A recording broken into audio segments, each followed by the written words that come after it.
No niin, moro moro. Tänään opetellaan käyttämään Exceliä. Excel on aika hyvä tällainen, niin kuin täältä voi tehdä pylväskaavioita, viivakaavioita, ympyräkaavioita, palkki, alue ja pistekaavioita. Sitten täällä on muitakin kaavioita, tämmöisiä säteittäin kaavioita ja merkit. Ja sitten täytetty säteittäiskaavioita. Nyt jos me halutaan tehdä tämmöinen pylväskaavio, niin meidän täytyy tähän vaikka nyt kirjoittaa, että nimi, tähän ikä. Sanotaan vaikka Ossi.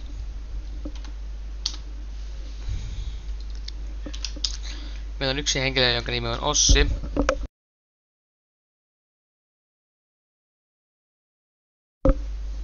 Ja sen ikä voisi olla nyt vaikka 50.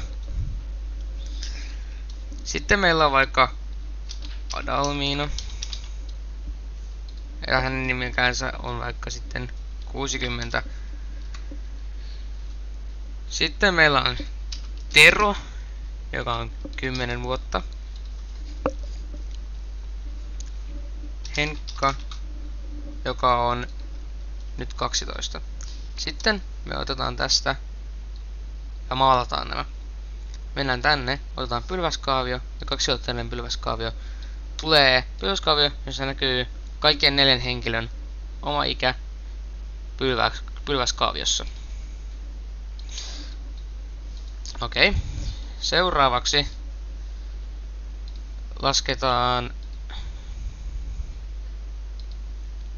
Seuraavaksi tehdään viivakaavio.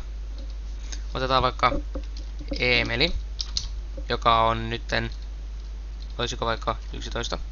Sitten otetaan vaikka Viljami, joka on 11. Ei. 16. Otetaan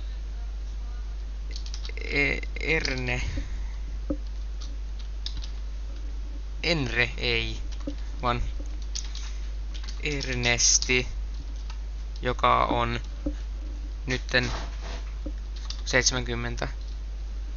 Ja sitten Matias, joka on 7.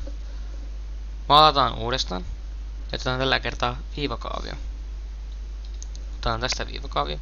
Ja tässä näkyy, että kuinka Eemeli on nuorin, Viljami tulee myöhemmin vähän vanhempana.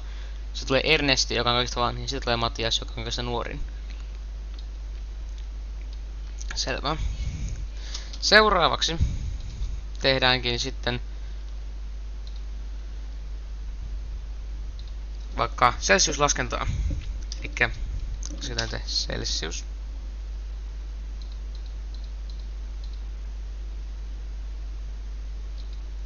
Joo. Celsius ja vaikka päivä oli 2, 3, 8, 1, -10 ja 7 astetta. Oli maanantain, tiistain, keskiviikko, torstain, perjantain ja lauantain. Otetaan näistä, maalataan jälleen kerran. Juu. Otetaan näistä tällä kertaa ympyräkaavio, vaan viivakaavio taas. Katsotaan nyt säätiloja.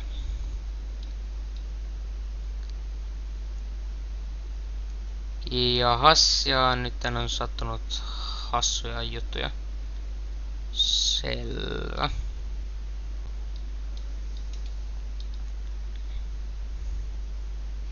Unohdetaan tämä.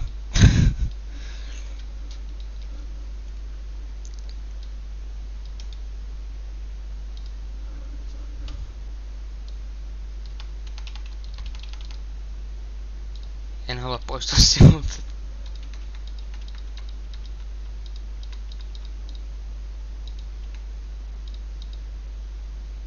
Tämähän nyt tapahtuu.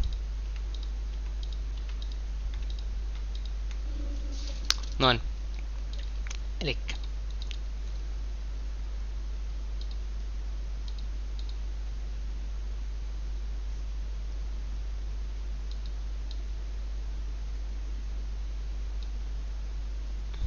miksi lataat? No, kuitenkin näin voit käyttää Exceliä hyvinkin paljon hyödyksi siinä, että kuinka teet viivakaavion tai pylväskammion. Excel on aivan hemmetin helppoa käyttää ja se on hauskaa ja se on hyvä. Kiitos ja näkemiin.